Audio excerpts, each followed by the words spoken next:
Hello and welcome back to everybody to another episode of DevOps for Everyone, the first one of 2022. I'm very excited to say, and we're joined by Edvin Norling today from Zenit. Edvin, I'll let you give yourself an introduction in a couple of minutes, but for those who don't know, Edvin and I actually virtually met, probably about a year ago when you were still working with Red Hat. So very, very happy that you've come back on to have another episode with me on DevOps for Everyone. But this time from a different point of view, because you're now working with Zenit, which we'll get into in a moment. But for those who don't know, Edvin, would you like to give a quick introduction of yourself? Yes, hello. First of all, really fun to be here, and for the second time. Yeah, my name is Edvin. I work at a small company here in Gothenburg, Sweden, called Zenit. I have about 10 plus years experience, and I have a lot of experience in infrastructure mostly, but as a lot of us went over to more development and the world of DevOps and infrastructure as code. And now my main focus is Kubernetes. Perfect, which ties in lovely. So you've been with Zenit for how long? Soon a year. Oh, okay, so celebrating a year anniversary soon. And they're based in where? In Gothenburg mainly. Gothenburg mainly. Okay, yeah, great. but we have some remote people as well. Okay, I think everybody is adopting a new remote policy now. I can't remember recruiting for a client who isn't offering remote. How have you guys adapted to that?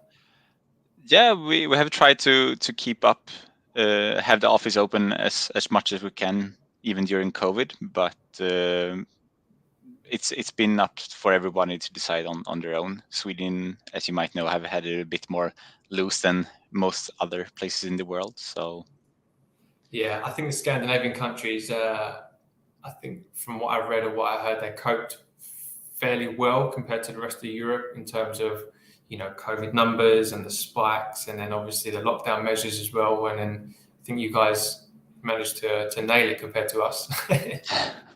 Yeah, it's been hard for everyone for sure. Brilliant. Well, look, it's so great to have you on today. Thank you for that introduction. But would you like to just give an overview of Zenit, the business, and what the business model is? For sure. Yeah, so we're about 70 people. Classically, we have focused a lot on Azure and Citrix features like virtual desktop and endpoint management. But we have two more newer areas, which is data analytics, and we also have the DevOps team, which I'm a part of. It's been a lot of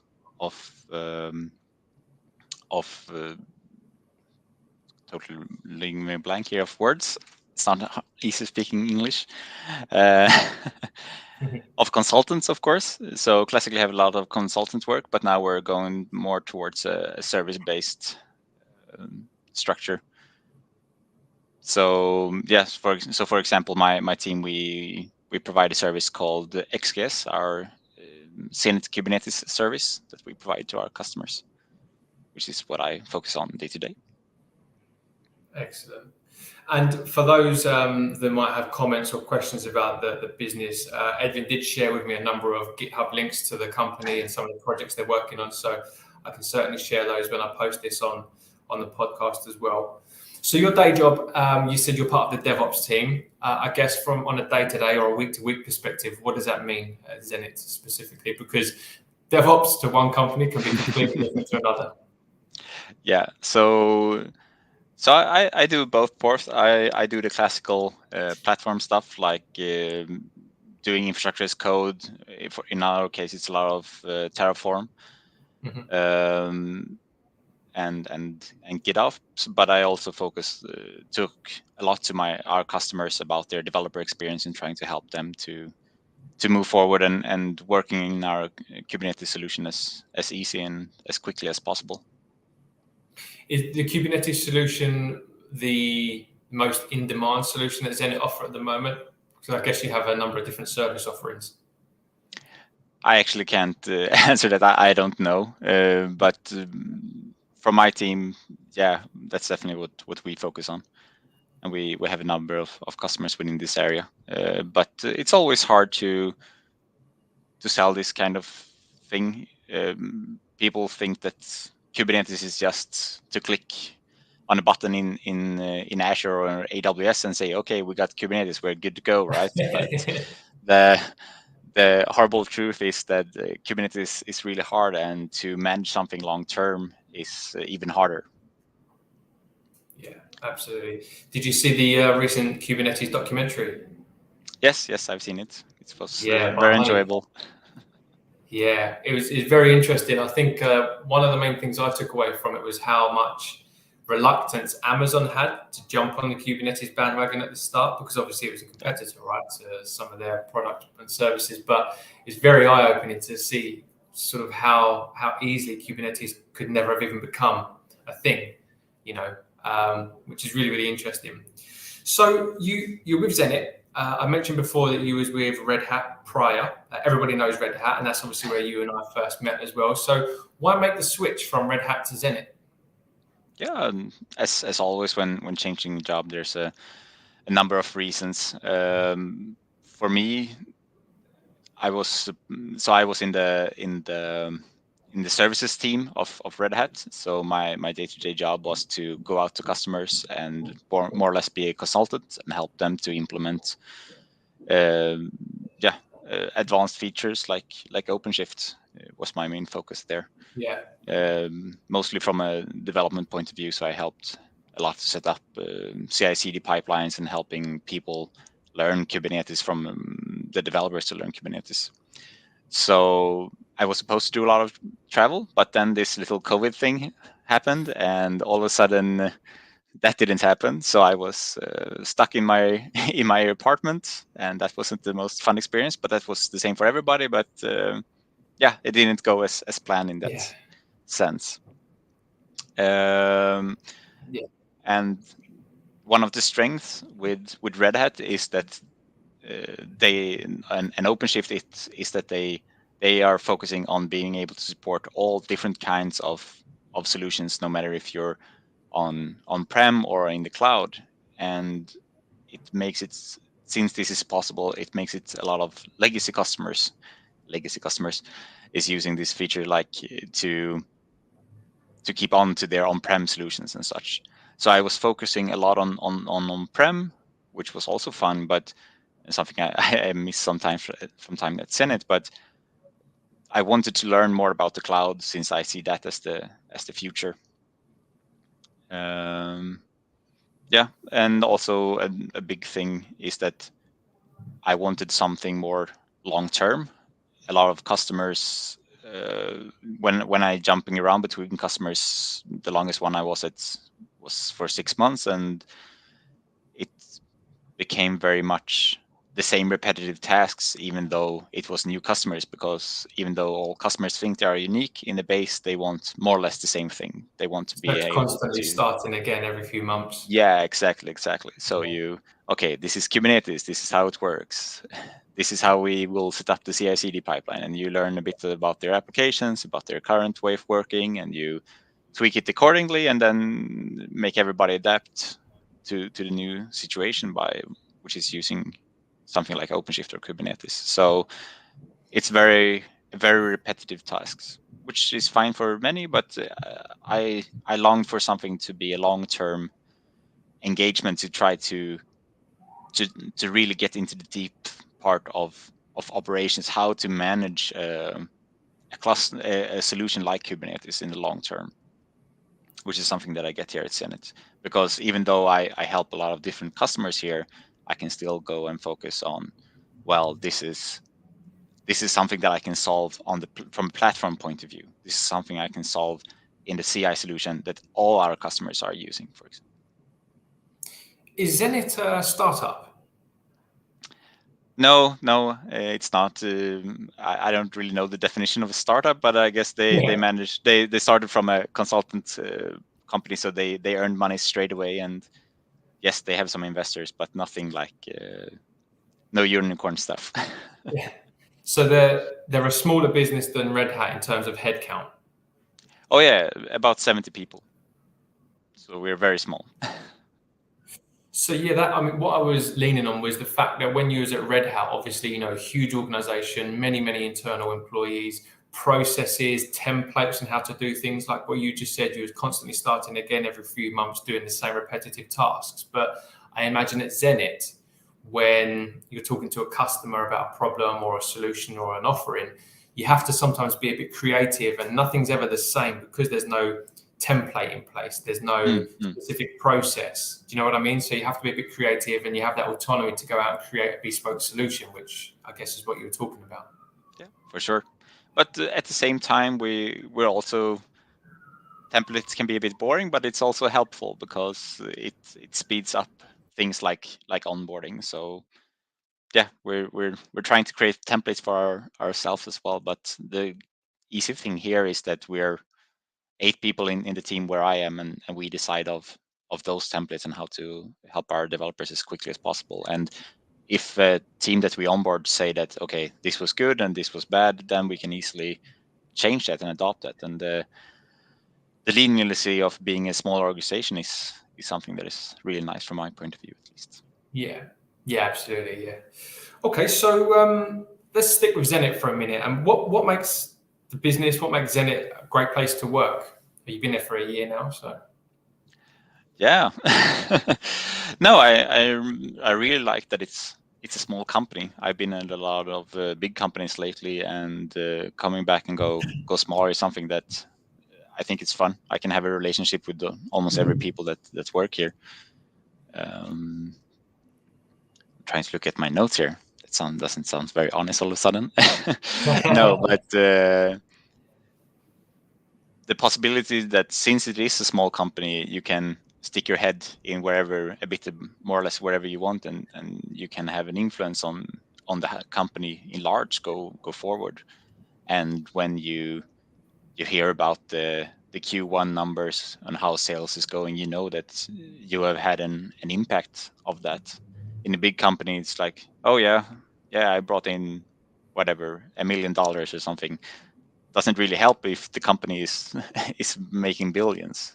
Yeah. It doesn't seem so nice in the grand scheme of things. You can actually see the direct impact that your work's having at Zenit. Yeah, exactly. Yeah. That's a conversation I have with a lot of candidates when I'm recruiting, is that they really like the recognition and the kind of self recognition that the job they're doing directly impacts the success and the future of the company. So then, that money that you're earning for Zenit, when they're a smaller organization than the Red Hat, you can actually see how that's going to benefit the business moving forward. It can open up new territories, it can invest into new software, it can hire new employees. So yeah, that's quite a common thing for me as a recruiter that I hear a lot as well. Yeah, it's for really sure. interesting. And of course, the after work and the beer is great. So yeah, exactly. Not forgetting that part. And that, again, what we were saying just before we went live about how you can see I'm in the office, you're in the office today. That feel of having that small team that's worked so collaboratively together, I think is priceless. Yep. Yeah, for sure. Yeah, Yeah. I finally found my note about this, and which is good. One of the main thing is that I really, it's less talk and more we get stuff done is the way I see it. And also we have extremely motivated people, not just within my team, but also within the other teams, which is really fun. And it's really easy for me to go over to another team and say, hey, I need this, and can you teach me about this, and they will be happy to say yes. Of course, there were brilliant people at Red Hat, but the easybility of reaching them and talking to them is not as easy, and especially these brilliant people usually is rather busy, and so yeah, it's one of the other great things about being at Zenit.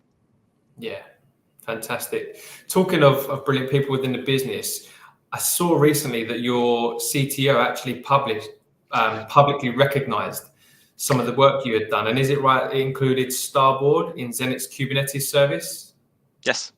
Yeah. So for your CTO to come out and publicly on LinkedIn, I think his post was about, we don't often recognize the small little daily wins. They always recognize the big achievements at the end of the year. But this is something that he felt he wanted to come out and talk about. So do you want to just tell us a bit about what was involved in that? Yeah, for sure. So We at in XKS we have started to we always thought a lot about security, but recently we wanted to be able to have continuous scanning of images that is actually inside the cluster. So Starboard is built basically from a company called Aqua Security, which do a lot of open source security products. And most of you probably heard about Trivi, which is the image scanner that they have built. What's it called? Trivi. Trivi, okay. Yeah. So yeah, and there's a lot of similar products out in the world, but Trivi is really simple because it's a simple CLI, and you can run it from your computer, or you can run it from a CI system, or in this case, you can run it inside the Kubernetes cluster. And then we have something on top of that is called Starboard, and Starboard they utilize to generate reports that you can have inside Kubernetes. So in Kubernetes, there's something called CRDs, custom resource definitions, and this is a way of extending Kubernetes to make it more, extend the API functionality in Kubernetes, which one of the main strengths in Kubernetes, that it's very simple to do this. Google has done an excellent job to come up with this API that they have done. Yeah. So these reports is something that we can provide to our customers and say, okay, we see that you have X amount of critical CVs inside your namespaces. So you should probably focus on that, and we can help you to do that. So a big task for us is to visualize it, but it's also, of course, help for us as a platform, since we can also see, oh shit, there's a CV here, then we will have to focus on that application.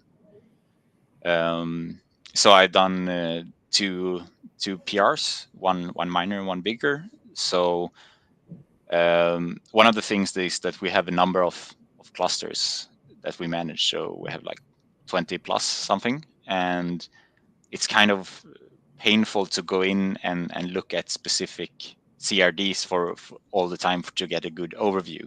Manually. So yeah, exactly. So it's more or less jump into this cluster, check this, run this command, and do that over and over 20 times is really boring. So we have a big centralized metric solution, which we utilize a lot. And one of the problems in Starboard is that it doesn't have a metrics, a way of measuring how many CVEs there is in a specific cluster or on an image. So a company called Giant Swarm wrote in a German company. A German company, yeah, exactly. Yeah. And we were discussing on a Starboard discussion board on GitHub, and talking about, okay, we need some metrics for this. And then these guys at Giant Swarm reach out and say, okay, yeah, we have built something around this. So they provide, so they have a way of giving metrics from Starboard now. And but the problem there was that, I don't want to go too technical, but in short, it's the current solution was giving us a lot of duplicate metrics.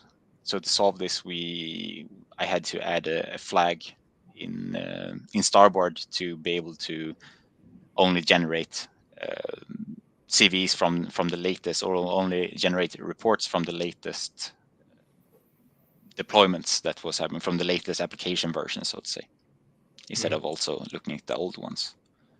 And this is really one of the best things with open source, and another fun thing with being at Signet, that we have the opportunity to look at these open source solutions like, okay, I want to solve this, and there's some kind of solution around it, and I can jump into that community and help out with that. Yeah. Open source is such a game changer. Going back to that documentary, the Kubernetes documentary, they were close to not even open sourcing Kubernetes. So imagine if they hadn't. Exactly. Yeah, none of this would have happened for sure. Yeah, we wouldn't be doing this podcast right now. Definitely. That's for sure. So it's the headline of what your CTO was talking about and what you developed yourself was like an image scanning tool, and then also a tool that provided real-time reporting on the dashboard across all of the multiple clusters that you have across multiple clients and customers. Yes. Brilliant. And it's basically a way that's made your job and your life a lot easier. Yes, and also most importantly for our customers, for them to be able to get a report by the end of the month, or if we see something super critical like the log4j issue, that okay, shit guys, you have to fix this straight away. Yeah. And that we can bring that to their attention. Yeah, absolutely. And this is one of the cool things with open source, that even though we're three different companies, we have Aquasec, we have Zenit, and we have Giant Swarm, we can just collaborate and do this all things together, and it solves a lot of problems for all of us. And I've helped out a bit with the Giant Swarm metric solution as well for Starboard, to make it even easier for me to use as well, and they were happy to accept that as well. Giant Swarm's a cool company. I've had Hedin Lang on here before, actually, when we was talking about nice. what it's like to run a company like Giant Swarm. Yeah, he's a cool guy. That's a really good chat, actually. So what other cool projects can you share that you or that Zenit are working on at the moment? So we have a maintainer of Flux, the GitOps solution, Philip Lane. So he's doing a great job there. And if we're talking about non-Zenit projects, then we can also mention that one of my colleague, Simon, is working on helping Sigstore to make the Azure support there better, which is something that we have done in a lot of open source projects. A lot of big companies focus on AWS for some reason. I think they're the biggest, and having something like Sigstore to become a bit better on Azure there is really cool. But we also have internally, we have developed a promotion flow for our GitHub solution. So this is a way for us to automatically still have this classical CI/CD pipeline flow that, okay, we build an image and we push it from dev QA prod, and it should all go automatically. The thing is that you kind of don't want that in a GitHub solution, because you want to be able to track in Git whenever a change has happened. So what we have done with the GitHub's promotion is that we check for new tags that can get into the registry, and then we can push them in a predictable way from dev QA prod, which is really useful. And if you can do it fully automatic, so you can automatically deploy to dev and QA strictly after each other and having test run on that. But we can also say, for example, well, for production, it has to be a human that manually merges this into production. So it's it makes it really powerful and easy to track and follow, and just following the GitOps philosophy. Yeah. What I'll do as well, because you did, like I said at the start, you did share a list of all the different projects you guys are working on and a couple of GitHub links. So I'm just going to put one of them on the screen now for anybody that wants to go and check out what you guys are up to in a lot more detail. I had a browse before, and there's a lot of really useful information on there. And the amount of stuff that you guys open source as well is brilliant. So it's all there to see. It's on the screen right now for anybody that wants it. And then I'm sure that they can contact you afterwards as well if they will have any questions. Sure. Yeah. Yeah, and even so, you link to our open source documentation now. So even if you don't use XKF or XKF, Zenit Kubernetes framework is the open source version of XKS Zenit Kubernetes service. Yeah. So even if you don't use any of them, it's still got some useful information there, a bit on how to write network policies for talking to Datadog or whatever you want to do. So there's a lot of useful things from developer point of view and also from a platform point of view. Yeah, absolutely. There's a lot of great information on there. Something I wanted to bring up as well, this is more something personally about you, was that you wrote a blog post last year, which I'll share in a second on the screen and in the chat for anybody that's listening on the podcast rather than the video.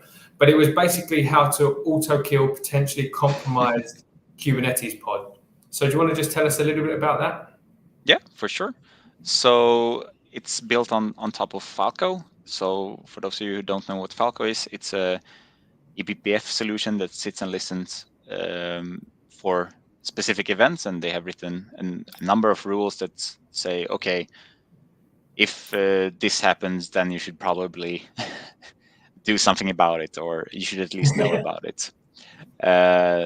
So in this case, we have the dangerous thing of having an attacker in this case me to go in and execute into a Kubernetes pod, and overall in 99% of the time Kubernetes pods should never be gone into. You should never be in there unless you are debugging, but overall you shouldn't be debugging that way either. So having someone to jump into your container in that way is definitely a bad thing overall.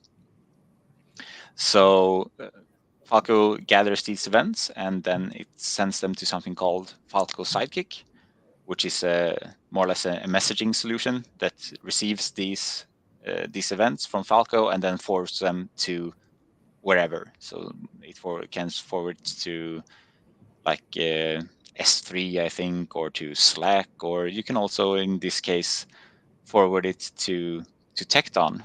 And Tekton is a CI solution that is built to be run on top of cloud native workloads. So, for example, for on top of Kubernetes. So it comes from the serverless community from the start. But this is something that Google and Red Hat is working a lot of, and I've used Tekton a lot during my time at Red Hat. So Tekton has a way of receiving data from external sources to trigger things. For example, a normal thing to use an event listener for is a change in GitHub, and you want to kick off a CI pipeline, or a new container image is sent to you. You should probably start doing something, right? Yeah. But after reading blogs that was already written on this solution, because I read a blog about how to kill this, and I thought, okay, really cool. But were using serverless technology, and I don't want to manage the serverless technology on top of my Kubernetes solution just to be able to do this. But I realized that Tekton has a really simple and powerful event solution that can do this. So what I do more or less is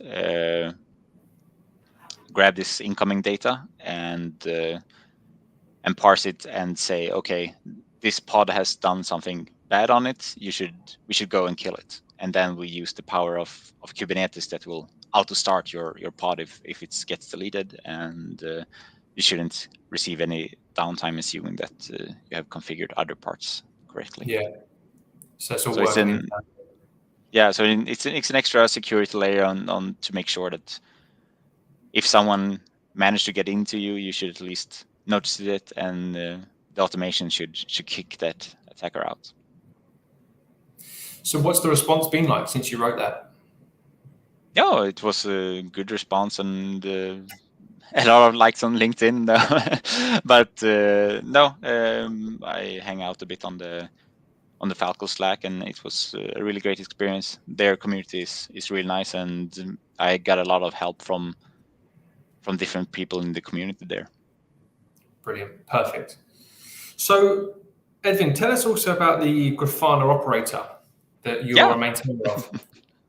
Yeah, so the irony, after I left Red Hat, I worked for Zenith for some time, and spoke a bit with the Red Hat people that is behind the Grafana Operator, and after some work there, I became a maintainer.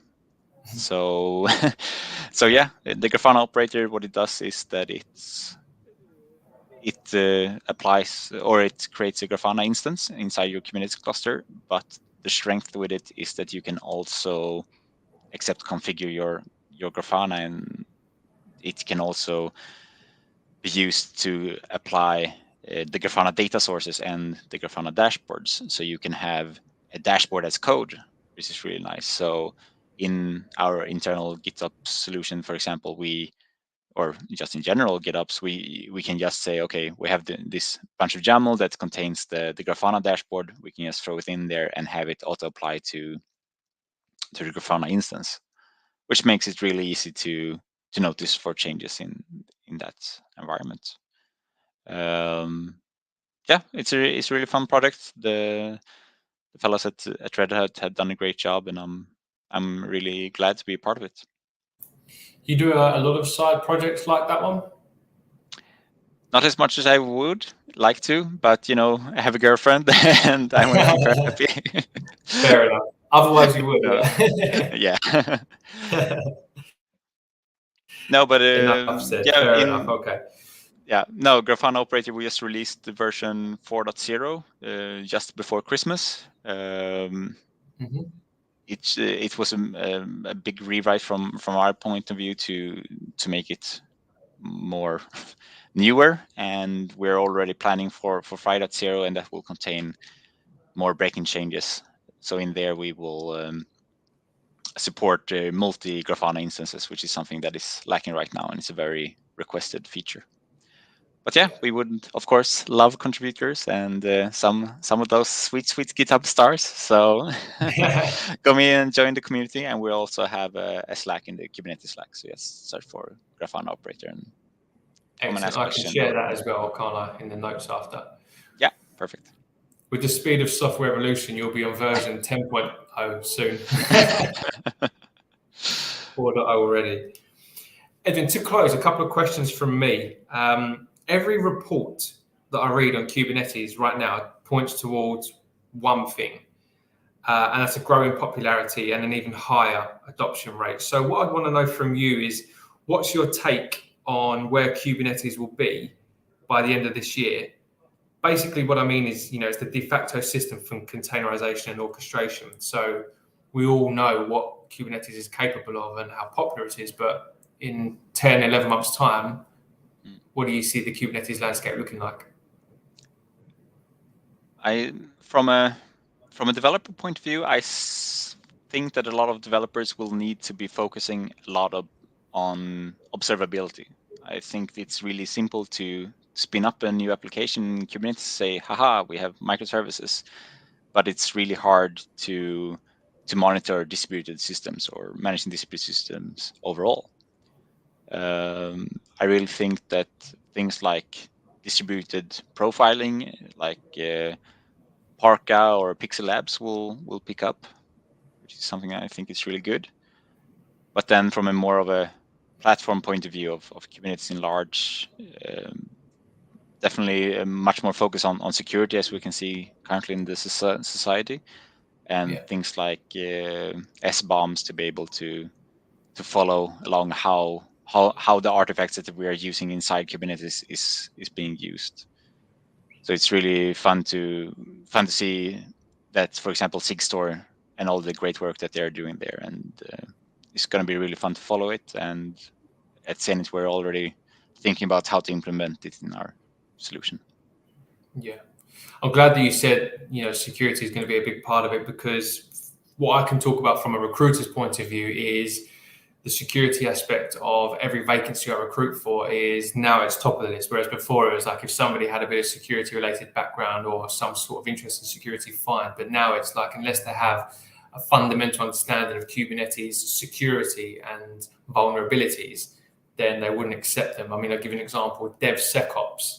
We all love a buzzword, right? So DevSecOps is the requirement that I have the most of right now. And that's Europe, that's the US, that's everywhere. So I definitely think that security is going to be at the forefront of everybody's conversations over the next 10 to 12 months. Definitely. Yeah. Final question from me. What is next for you? What does 2022 have in store for Edvin? Yeah.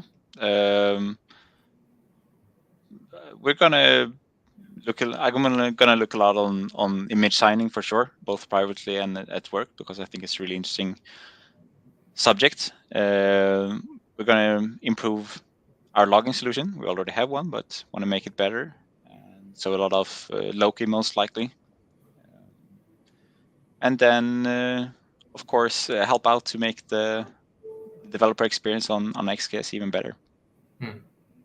And as always, the classical platform stuff, like more metrics, more dashboards, more automation. I know I said that as my last question, but I just thought of another one. In the role of DevOps engineer, how important do you think it is to be a technical hands-on guy solving problems, but also in your role now, for example, where you're taking control or taking charge of the developer experience, whereas with Red Hat it was more about customer experience, right? So do you think that the DevOps role will evolve to incorporate not just hands-on technical engineering, but also developer experience, customer experience, and they'll merge all three of those together? So in some ways, that is the dream of when you sell DevOps. A lot of companies go out and say, "Oh, we just give you this tool and you're set to go." But we all know that isn't the truth. In reality, you have to make an organizational change. So in many ways, that is already the goal or the standard, I guess. But I think a lot of companies don't think of that, and it's a cultural change that is really hard to make. So when we go out to customers, we just, of course, we talk about technology. It's what I love, it's what I do, but we also try to talk about this. How should we have the organizational to be as agile as possible, and how can we move forward in a safe way? Mm-hmm. Yeah. So Edvin, those are my questions. But before we close, there was one from somebody who's watching on the live stream, and it was, how can I switch from deployment to DevOps profile when I have experience on 4G, 5G, Linux, and Kubernetes? Yeah, that's a good question. For me, it was to learn to develop, to program. So but to able to talk to developers and help them out, for sure, and understand their pain. And the best way of doing that is to do what they do, I think. And then, of course, to start to get a good hang of CI/CD, or what I would recommend GitOps, because this is normally, if you search a role as a DevOps engineer, that is normally what you will get. Yeah. Do CI/CD stuff. Yeah, absolutely. Yeah, CI/CD, continuous integration and deployment. And I guess as well, to probably add on to your answer, if you don't mind, would be to be as part of as many open source or Slack channels as you can, right? Yeah, for sure. Always great. Just be a sponge and absorb that knowledge. Yeah, there's a lot of people that is willing to help around this. Yeah, absolutely. Yeah. Well, Edvin, you've answered all of my questions, and this has been a really interesting chat. I've loved having you on for the second time. That's everything. I'm not going to fire any more questions at you. But what I will do when I post this, I'll include all of the links that you shared with me to the GitHub profile, to the projects that you maintain, to the Zenit website as well. But in closing from me, just massive thank you for taking the time out of your day to come on for a second time and do this. And where can everybody find you if they wanted to reach out? Oh, I wish I could say that I know Twitter, but I haven't learned how it works yet. But I guess LinkedIn or the Kubernetes Slack, and or inside the Grafana Operator Slack, and you can always find me there. Perfect. Yeah. Well, I'll let you get back on with the rest of your day, and it's lovely to have spoken to you again. So thank you very much. Thank you, Johan. Really fun to be here. Yeah. Thanks, Edvin. All the best. Cheers. Bye. Bye.